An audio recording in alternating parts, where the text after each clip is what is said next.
Alright, for those of you following my crane truck build, I am working on it again. I found a solution for my swing out lift jacks.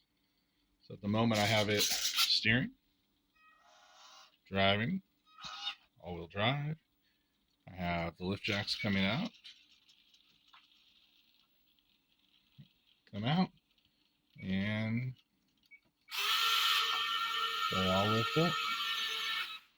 Doesn't lift all the way up yet. I gotta put some stilts on the legs, but yep, I'm gonna go back up.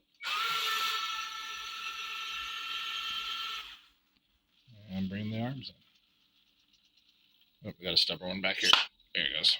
All right, there we go. I'll keep you guys updated on progress. I know it's been a long time, but the biggest thing was figuring out how to get these guys out.